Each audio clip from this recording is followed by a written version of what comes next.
अस्सलाम वालेकुम, मेरा नाम दानिश हुसैन। बड़ी खबर है और बड़ी अहम भी खबर है कि तोशाखाना रेफरेंस केस का फैसला जो कि 19 सितंबर 2022 को महफूज किया गया था, वो कल बरोज 21 अक्टूबर 2022 को दोपहर 2 बजे इलेक्शन कमीशन ऑफ पाकिस्तान सुनाएगा।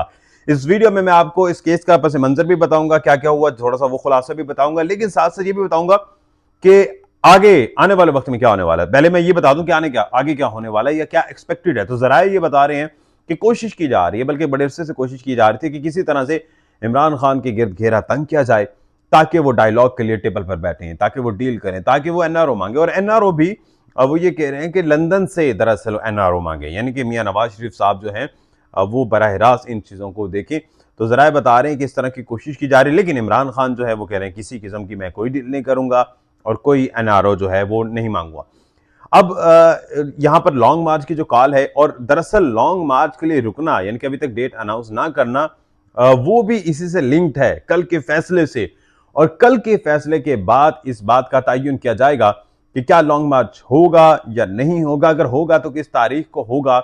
और इसी वजह से जराए बता रहे हैं कि लॉन्ग मार्च अभी डिले है और उसे अनअनाउंस्ड है। अच्छा, लेकिन यहां पर एक ये कोशिश की जा रही है कि किसी तरह से इमरान खान को नाअहली का डर दिखाकर उन्हें रोका जाए और लॉन्ग मार्च से रोका जाए। इस लॉन्ग मार्च के लिए आला अदलिया की जानिब भी गए हैं, लेकिन वहां से भी मौजूदा हुकूमत की दाल नहीं गली, क्योंकि लॉन्ग मार्च अभी शुरू ही नहीं हुआ। तो जो चीज शुरू ही नहीं, उसे कैसे रोका जा सकता है आला अदलिया की जानिब से, जो अभी तक जो जराए बता रहे हैं या जो कानूनदान जो बता रहे हैं। अब जनाब इस रेफरेंस पर जो है वो कोशिश की जा रही है कि आर्टिकल 62(1)(f) के तहत इमरान खान को नाअहल किया जाए। अब मैं आपको यहां पर यह बताता हूं कि होगा क्या या क्या हो सकता है अगर कल इमरान खान के खिलाफ फैसला आता है, जिस तरह की कोशिश की जा रही है और जो ग्राउंड जिसके लिए बनाया जा रहा है, उससे यह लग रहा है कि बादिल नजर में कि इमरान खान के खिलाफ फैसला आ सकता है। और अगर खिलाफ फैसला आता है तो इमरान खान के पास सिर्फ और सिर्फ एक ही हल रहेगा, बाकी एक ही ऑप्शन बाकी रहेगा, और वो होगा लॉन्ग मार्च। उसके लिए अवाम में निकलना पड़ेगा, लॉन्ग मार्च जाना पड़ेगा इमरान खान के पास, उसके बाद पीछे हटने के रास्ते नहीं रहेंगे। और इसी के लिए एक तरफ नाहली का डर दिखा के हुकूमत ग्राउंड बना रही है, दूसरी जानिब इमरान खान ग्राउंड बना रहे हैं लॉन्ग मार्च का, कि अगर ये इस तरह का घेरा तंग करते हैं तो फिर मैं अवाम के साथ बाहर निकलूंगा। और अभी तक यही लग रहा है, मैं शॉर्ट में दोबारा कर दूं, कि कल इमरान खान के खिलाफ फैसला आएगा। हो सकता है इमरान खान के खिलाफ अगर फैसला आता है तो इमरान खान के पास सिर्फ और सिर्फ वाहिदा लॉन्ग मार्च का होगा।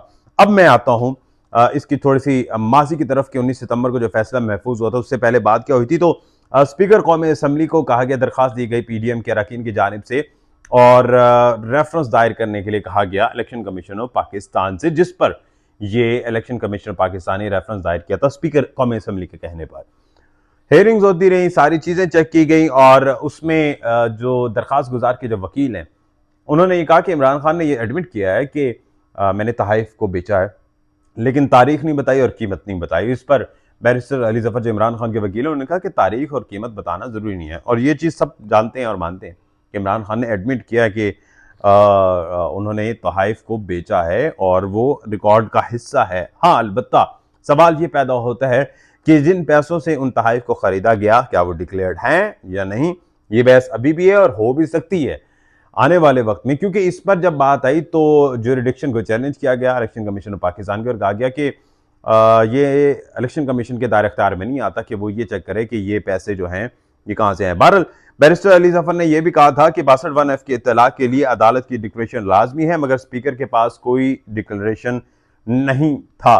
और अब आने वाले वक्त में पता चलता है, यानी कि कल ही पता चल जाएगा सुबह होते ही, दोपहर को 2 बजे, कि इसका फैसला क्या आता है और उसके बाद पीटीआई अगला लाहे अमल क्या तैयार करती है। क्योंकि अगर खिलाफ फैसला आता है तो फिर जाहिर है ऑप्शन वही एक ही है, लॉन्ग मार्च। और अगर हक में आता है फैसला तो फिर हुकूमत क्या कहेगी, क्योंकि वजीर दाखिला भी ये कह रहे हैं कि इस पर जो है वो इमरान खान साहब जो हैं वो नाअहल होंगे। ये जाहिर है उनका भी तज्जिया है, खबर तो नहीं होगी, खबर तो सिर्फ इलेक्शन कमीशन पाकिस्तान को ही पता है कि दर हकीकत फैसला क्या आ रहा है। लेकिन ये कल जरूर पता चलेगा, जो भी खबर होगी कल दोबारा वापस आएंगे और आपको जरूर बताएंगे। Stay connected with Danish Hussain. अल्लाह ने के बान।